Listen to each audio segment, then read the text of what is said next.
ఏ పని కోసం ఈ పెరోల్ అంటూ ఆంధ్రజ్యోతి ఈ మధ్యకాలంలో కథనం రాసింది. దీనికి సంబంధించి ఒక వ్యక్తికి పెరోల్ వచ్చింది. అది నెల పెరోల్ ఇస్తూ సెక్రటరీ ఉత్తర్వులు జారీ చేశారు. ఏ పని కోసం ఈ పెరోల్ అంటూ కూడా అతను ఉద్దేశించి రాసిన కథనం. దాని తర్వాత మరో 2 కథనాలు కూడా రాయడం జరిగింది ఆంధ్రజ్యోతి. అతడిపై 2 స్టేషన్లో రౌడీ షీట్లు, హత్య కేసులో యావజ్జీవ ఖైదీ, జైలు నుంచి పారిపోయిన చరిత్ర, 2 జిల్లాల ఎస్పీలు నో అన్నారు, జైలు సూపరింటెండెంట్ వద్దన్నారు, హోమ్ జాయింట్ సెక్రటరీ నో అన్నారు. కానీ 15 రోజులను మారిన చిత్రం. నెల పెరోల్ ఇస్తూ సెక్రటరీ ఉత్తర్వులు జారీ చేశారు. నెల పెరోల్ వచ్చింది. ఈ నెల పెరోల్ ఎలా వచ్చింది? దీని వెనకాల ఎవరు కథ నడిపారు? 2 ఎస్పీలు. అంటే ఇక్కడ మనం సాధారణంగా చూస్తే ఈ యావజ్జీవ ఖైదు అనిపిస్తున్న ఈ ప్రిజన్ ఉండే వాళ్ళకి సాధారణంగా ఖైదీ జీవితం అనిపిస్తున్న వాళ్ళైతే శిక్ష పడిన తర్వాత కొంతకాలం శిక్ష కాలం పూర్తయిన తర్వాత ప్రతి నెల అంటే ప్రతి 6 నెలలకో సంవత్సరానికి ఒకసారి ఒక 1 మంత్ పెరోల్ ఇస్తూ ఉంటారు. అంటే ఆ కుటుంబంలో ఏదైనా ఇష్యూస్ ఏదైనా ఉన్నా, లేదంటే భార్య ఉంటే భార్యకి ఆరోగ్యం బాగోకపోయినా, అలా తల్లిదండ్రులకి ఎలాంటి ఏదైనా ఒక సమస్యని అఫీషియల్గా తీసుకొచ్చుకుంటే అక్కడ స్థానికంగా ఉండేటువంటి ఎమ్మెల్యే సిఫారసు లేఖతో పాటు ఆ జిల్లా ఎస్పీ ఆదేశాలు ఇస్తే ఇక్కడ నుంచి ఈ సూపరింటెండెంట్ ఎవరైతే ఆ జైలు సూపరింటెండెంట్ పంపిస్తున్నటువంటి రిఫరెన్స్ ఏదైతే ఉందో దాని ప్రకారం ఈ హోమ్ సెక్రటరీకి వెళ్తే హోమ్ సెక్రటరీ నుంచి పెరోల్ మంజూరు అవుతుంది. కొంతమంది 15 రోజులు వస్తుంది, కొంతమందికి నెల రోజులు వస్తుంది. ఇక అది దాన్ని బట్టి అంటే అక్కడ హోమ్ సెక్రటరీ ఇచ్చే దాన్ని బట్టి ఉంటుంది. అంటే ఎవరికి ఇచ్చినా 1 మంతే ఉంటుంది. ఒకవేళ 15 రోజులు వస్తే కనుక వాళ్ళు ఇంకో 15 days ఎక్స్టెన్షన్ చేసుకోవచ్చు. అంటే అడిగితే కనుక వచ్చిన సమస్య ఏదైతుందో అది పరిష్కారం కాకపోతే కనుక మళ్ళీ సేమ్ ప్రొసీజర్ పెట్టుకుని హోంశాఖ పంపించుకుంటే హోంశాఖ నుంచి కనుక వాళ్ళకి ఆదేశాలు వస్తాయి, సూపరింటెండెంట్కి ఆదేశాలు వస్తే కనుక ఇతను 15 రోజులు పూర్తయిన తర్వాత అయినా వెళ్ళి కనిపించి మళ్ళీ ఇంకో 15 రోజుల ఎక్స్టెన్షన్ను కంటిన్యూ చేసుకోవచ్చు. ఏది ఆ పెరోల్ వాళ్ళు హోమ్ సెక్రటరీ నుంచి పెరోల్ సూపరింటెండెంట్కి వెళ్తేనే ఆ 15 రోజులు. లేదు అంటే కనుక వాళ్ళకి ఇచ్చిన ఆ డేట్ ప్రకారం కరెక్ట్గా టైం ఉంటుంది. ఆ టైం కల్లా వెళ్ళిపోయి ఆ రాజమండ్రి సెంట్రల్ జైలు ఏదైతే వాళ్ళు శిక్షణ ఇస్తున్న జైలు ఏదైతే ఉందో ఆ జైలుకి వెళ్ళిపోవాలి. కానీ ఇక్కడ ఈ పెరోలు రావటానికి అసలు ఛాన్సే లేదనేది ఆంధ్రజ్యోతి మొదట రాసినటువంటి కథనం. అతడిపై అంటే రౌడీ షీట్ ఉంది, 2 పోలీస్ స్టేషన్లో రౌడీ షీట్ ఉంది, తర్వాత జైలు నుంచి పారిపోయినటువంటి చరిత్ర ఉంది. ఈ రౌడీ షీట్లు ఉన్న వాళ్ళకి, జైలు నుంచి పారిపోయిన వాళ్ళకి పెరోల్ రాదు. కానీ ఏ వ్యక్తి అయితే ఈ పెరోల్ మీద బయటకు వచ్చాడో ఆంధ్రజ్యోతి కథనం రాసిందో ఆ వ్యక్తి పెరోల్ మీద బయటకు రావడానికి ఏంటి అంటే ప్రభుత్వం మారినా పాలకుల్లో మార్పు రాలేదా, ప్రభుత్వం మారినా ఇంకా ఇట్లాంటి వ్యవహారాలు నిలబడాలు ఉన్నారా అనే దాని మీద ఉంటే మళ్ళీ ఆంధ్రజ్యోతి దాన్ని పెరోల్ వచ్చిన తర్వాత ఆశ్చర్యపోతూ ఇంకో కథనం రాస్తుంది. అంటే ఈ పెరోల్లో కాకినే వణికించే కీలేడి అని రాష్ట్ర సచివాలయంలో హల్చల్ అంటూ కూడా ఒక కథనం రాశారు. ఆ కథనం మనం పూర్తిగా చూస్తే కనుక అత్యున్నత అధికారుల పేర్లతో పైరవేలు, వైసీపీ హయాంలో మొదలైన ఆమె దిశ కూటమి వచ్చాక 6 నెలలు సైలెన్స్, ఇప్పుడు మళ్ళీ రెచ్చిపోతున్న లేడీ డాన్, 3 జిల్లాల్లో పోలీసులకు హడల్. ఈ 3 జిల్లాల పోలీసులు హడల్ అంటే ఈ ఎవరైతే రౌడీ షీట్ ఉన్నాడో అతనికి బెయిల్ ఇవ్వద్దనేది 3 జిల్లాల పోలీసులు సూచించినటువంటి అంశం. అంటే హోమ్ సెక్రటరీ నుంచి ఆ జిల్లా ఎస్పీకి వెళ్తే ఆ జిల్లా ఎస్పీ అతను పెరోల్ నిరాకరించారు. సేమ్ టైము ఆ జైలు సూపరింటెండెంట్ నిరాకరించారు. సో ఇక్కడ రాసినటువంటి ఒక అంశాన్ని మనం చదివితే కనుక ఆమె ఉన్నత స్థాయి అధికారిని కాదు, కనీసం ప్రభుత్వ ఉద్యోగిని కూడా కాదు. కానీ సచివాలయంలోకి ఎప్పుడు పడితే అప్పుడు పెడుతుంది. నేరుగా సీనియర్ ఐఏఎస్ ఛాంబర్లోనే కూర్చుంటుంది, హడావుడి చేస్తుంది, హల్చల్ సృష్టిస్తుంది. వైసీపీ అధికారంలో ఉండగా ఆమె హడావుడి నడిచింది. కూటమి వచ్చాక కొన్నాళ్ళు సైలెంట్గా ఉండి మళ్ళీ తన ప్రతాపం చూపిస్తుంది. ఇంతకీ ఎవరామె, ఏమా కదా అని మనం ఆంధ్రజ్యోతి కథనం రాసింది. ఆంధ్రజ్యోతి పరిశీలనలో కథనం రాసింది. ఆమె ఒక లేడీ డాన్, ఆర్థిక లావాదేవీలో తలదూర్చడం, యూత్ గ్యాంగ్ని ఏర్పాటు చేసుకుని సెటిల్మెంట్లు చేయడం, ఉన్నతాధికారుల పేర్లు చెబుతూ పైరవేలు చేయడం, అలా ఒక ప్రొఫైల్ లేడీగా ఏకంగా రాష్ట్ర సచివాలయంలోనే కూర్చుని హల్చల్ చేసే స్థాయికి ఎదిగింది. నెల్లూరు జిల్లా పేద కుటుంబంలో జన్మించిన ఆమె ఇప్పుడు రాష్ట్రంలోనే అతిపెద్ద అధికారులతో పనిచేయిస్తా అంటూ ఫోన్లు చేసి బేరాలు పెడుతుంది. నెల్లూరు జిల్లాలో ఆ మహిళ పేరు తెలియని రాజకీయ నాయకులు, పోలీస్ అధికారులు, క్రిమినల్స్ అరుదు. తప్పుడు పనులు వద్దని వారించిన భర్త రోడ్డు ప్రమాదంలో ప్రాణాలు కోల్పోయాడు. ఆ కేసు లోతుగా దర్యాప్తు చేసేందుకు ప్రయత్నించిన పోలీస్ అధికారి బదిలీ అయ్యారు. గతంలో ఒక ఎస్పీతో కలిసి ఆమె గోవా ట్రిప్ వెళ్ళింది.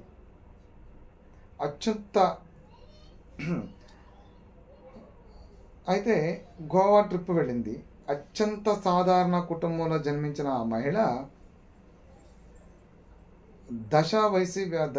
వైసీపీ ప్రభుత్వంలో దిశతో ఎక్కడికో మారిపోయింది.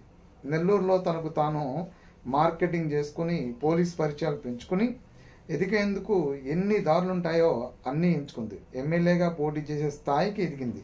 గత ప్రభుత్వం తాడేపల్లికి, అంటే మనం తాడేపల్లి అనగానే ఆటోమేటిక్గా స్ట్రైక్ అయిపోద్ది. ఎలాంటి వ్యక్తులు ఆ తాడేపల్లి ప్యాలెస్ చుట్టూ తిరిగే వాళ్ళు ఎలాంటి అరాచకాలకి కేర్ ఆఫ్ అడ్రస్గా ఉండేవాళ్ళు. తరచూ వచ్చి పెడుతూ పెద్దల్ని కలిసి ఫోటోలు దిగి సోషల్ మీడియాలో బాగా ప్రచారం చేసుకుంది. ఆమె ఏకంగా నెల్లూరు జిల్లా ఎస్పీ కార్యాలయంలో కూర్చుని మీకు ఏం కావాలో చెప్పండి, నేను చెబితే మీ ఎస్పీ చేయాల్సిందే అన్నీ నేను చూసుకుంటా అంటూ సిఐలు ఎస్ఎల్ని కమాండ్ చేసే స్థాయికి చేరింది. వైసీపీ పెద్దలతో పరిచయాలు పెట్టుకుని రెచ్చిపోయింది. కూటమి ప్రభుత్వం ఏర్పడిన తర్వాత 6 నెలల పాటు మౌనంగా ఉంది. గత కొన్ని నెలలుగా మళ్ళీ విజృంభిస్తుంది.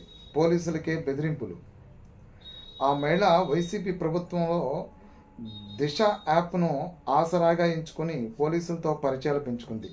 దిశ ప్రచారకర్తగా పోలీసుల చుట్టూ తిరిగింది. అదే క్రమంలో రహస్యంగా వీడియోలు తీసి బ్లాక్మెయిల్ చేస్తూ పోలీసుల్ని ఆటాడుకుంది. సెటిల్మెంట్లు చేస్తుందని ప్రకాశం జిల్లా, తిరుపతి జిల్లాల పోలీసులు చెప్తున్నారు. గంజాయి బిజినెస్ నడుపుతుందని పేర్కొంటున్నారు.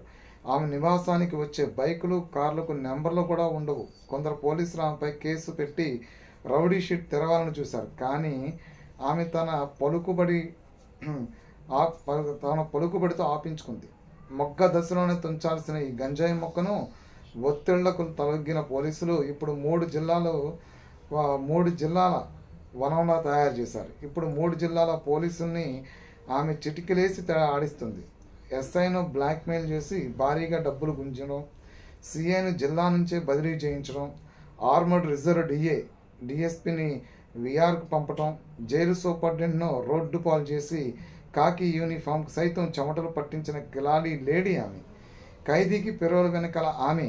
2 జిల్లాల పోలీసులు, నెల్లూరు సెంట్రల్ జైలు సూపరింటెండెంట్ వద్దన్న యావజ్జీవ ఖైదీకి పెరోల్ రావడాన్ని ఇటీవల ఆంధ్రజ్యోతి బయట పెట్టిన విషయం సంగతి తెలిసిందే. ఈ పెరోల్ వెనుక ఉన్నది ఆ మహిళ అని తెలుస్తుంది. ఆమెకి అడ్డంగా ఉన్న 2 వ్యక్తులు లెక్క తేల్చేందుకు జైల్లో ఉన్న ఓ వ్యక్తిని పెరోల్పై బయటికి తీసుకొచ్చినట్లు పోలీసులు అనుమానిస్తున్నారు. ఆ ఖైదీ బయటకు వస్తే 3 జిల్లాల్లో హత్యలు జరిగే అవకాశం ఉందంటూ ఆయా జిల్లాల ఎస్పీలు నివేదికలు ఇచ్చినా ఆ వ్యక్తికి పెరోల్ లభించిందంటే ఏ స్థాయిలో చక్రం తిప్పుతుందో అర్థం చేసుకోవచ్చు. సో పోలీసులు తిరిగి మళ్ళీ మరుసటి రోజు అతను జైలు పంపించారు. కానీ ఈ కీలేడి మీద చర్యలకి ప్రభుత్వం ఎంత త్వరగా ఉపక్రమించగలదు. సేమ్ టైము ఇలాంటి వాళ్ళు తరచుగా సచివాలయంకు వచ్చి ఆ ఐఏఎస్ ఛాంబర్కి వెళ్ళి, సీనియర్ ఐఏఎస్ ఛాంబర్కి వెళ్ళి మరీ కూర్చుని పెరోల్ తేగలిగిన పరిస్థితి ఉంది అంటే ఎట్లాంటి పరిస్థితులు ఉత్పన్నమవుతున్నాయో పరిశీలించాలి. పోలీసులు 3 జిల్లాల పోలీసులు ఆ వ్యక్తి బయటకు వస్తే హత్యలు జరిగే అవకాశం ఉందని వారించినప్పటికీ కూడా పెరోల్ ఎలా వచ్చింది అనే దాని మీద ప్రభుత్వం సీరియస్ అవుతుందా? ఇప్పుడు మొక్కప్పుడే వంచని ఈ గంజాయి మొక్కని రేపొద్దున గంజాయి వనంలా తయారవుతుంది. ఆల్రెడీ ఇప్పుడు గంజాయి వనంగా తయారై ఉంది. ఇంత ఇన్ఫర్మేషన్ నా పోలీసులు ఎందుకు టచ్ చేయలేకపోతున్నారంటే ఇక్కడ ఉన్నటువంటి అధికార యంత్రాంగం ఆవిడ గుప్పెట్లోకి వెళ్ళిపోవడానికి ప్రధాన కారణం. ఎందుకు ఆమె గుప్పెట్లోకి ఎప్పుడు వెళ్ళిపోయారంటే వైఎస్ఆర్సీపీ పార్టీ అధికారంలో ఉన్నప్పుడు ఈ పోలీసు ఉన్నతాధికారులందరూ కూడా ఆవిడ గుప్పెట్లోకి వెళ్ళిపోవటం, యాత్రలో గోవా యాత్రలకి ఒక ఉన్నతమైనటువంటి పోలీసు అధికారిని గోవా యాత్రలకు తిరిగి రావటం, ఇవన్నీ కూడా వెరసి ఈరోజు ఆ మహిళ చేతుల్లో చట్టం ఆవిడ గుప్పెట్లోకి వెళ్ళిపోయింది. సరే, ప్రభుత్వం మారింది. ఇప్పుడు ఆంధ్రజ్యోతి కథనం ద్వారా ఈ కీలేడి వ్యవహారం బయటకు వచ్చింది.